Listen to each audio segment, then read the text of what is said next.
saudara-saudariku yang terkasih, kita bertemu lagi. Kembali Anda berjumpa dengan saya, Pastor Igo Walerubuni MEC, dalam Kisah Para Orang Kudus setiap hari. Tanggal 30 September kita memperingati Santo Hieronymus, imam dan pujangga gereja. Eusebius Hieronymus Sophronius lahir di Stridon, Dalmatia pada tahun 342. Ayahnya Eusebius adalah seorang beriman Kristen yang saleh dan dikenal luas sebagai tuan tanah yang kaya raya. Ia mendidik Hieronymus sesuai dengan kebiasaan-kebiasaan hidup Kristiani dan kebiasaan kerja keras. Ketika Hieronymus berusia 12 tahun, ia mengutusnya ke Roma untuk belajar ilmu hukum dan filsafat. Studinya berjalan lancar, hanya cara hidupnya tidak tertib karena pengaruh kehidupan moral orang Roma yang tidak terpuji pada masa itu. Untunglah ia lekas sadar dan bertobat dari cara hidupnya yang tidak tertib itu. Pada saat itulah ia meminta dipermandikan oleh Paus Liberius. Rahmat permandian yang diterimanya terus dia hayati dengan banyak berdoa dan bersiarah ke makam para martir dan para rasul bersama kawan-kawannya. Kehidupan rohaninya terus meningkat. Demikian pula cintanya kepada Tuhan dan sesama. Pada tahun 370, ia berangkat ke kota Aquilia dan tinggal di sana beberapa lama untuk mendapat bimbingan dari Valerianus, seorang uskup yang saleh. Dari sana ia pindah ke kota Antioquia dan menjalani hidup bertapa di padang gurun Kalcis di luar kota Antioquia. 4 tahun lamanya ia hidup di dalam kesunyian padang gurun untuk belajar dan meningkatkan hidup rohaninya dengan doa dan puasa. Di bawah bimbingan seorang rabi, ia belajar bahasa Yunani dan Ibrani. Berkat kemajuan hidup rohaninya yang besar, ia dianggap layak untuk ditahbiskan menjadi imam. Peristiwa itu terjadi di Antioquia pada tahun 379. Setelah menjadi imam, Hieronymus pergi ke Konstantinopel karena tertarik pada cara hidup Santo Gregorius dari Nazianza.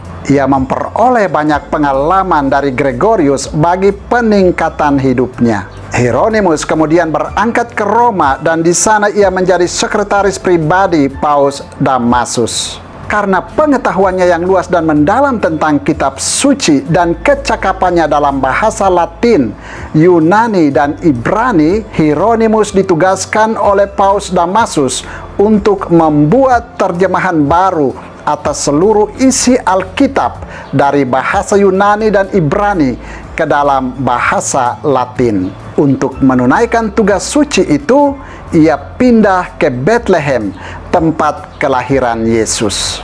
Ia tinggal di sana selama 30 tahun untuk bekerja, belajar, dan bersemadi. Perjanjian Lama diterjemahkannya dari bahasa Ibrani dan Aramik ke dalam bahasa Latin, sedangkan Perjanjian Baru diterjemahkannya dari bahasa Yunani ke dalam bahasa Latin. Hasil terjemahannya sangat baik dan disukai banyak orang. Oleh karena itu, terjemahannya disebut Vulgata, yang berarti populer, dan sampai kini masih dianggap sebagai terjemahan yang resmi dan sah oleh gereja.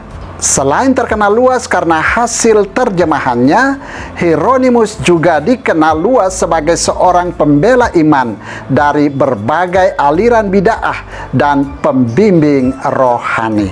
Dari segala penjuru datanglah banyak orang untuk mendapatkan bimbingannya dalam berbagai masalah ketuhanan dan kitab suci. Di Bethlehem, Hieronymus mendirikan 2 buah biara dan memimpinnya selama berada di Bethlehem. Satu dari biara itu diperuntukkan bagi para biarawati di bawah pimpinan Santa Paula dan kelak oleh Santa Eustaquia. 2 biara itu kemudian dibakar oleh para pengikut bid'ah Pelagianisme. Kendati pun tertimpa kesedihan besar, Hieronymus terus giat menulis dan mengajar hingga wafatnya pada tahun 420. Ia dinyatakan oleh gereja sebagai orang kudus, sekaligus sebagai pujangga gereja yang besar. Saudara, demikianlah orang kudus yang kita peringati pada tanggal 30 September, yakni Santo Hieronymus, imam dan pujangga gereja. Santo Hieronymus, doakanlah kami. Tuhan memberkati.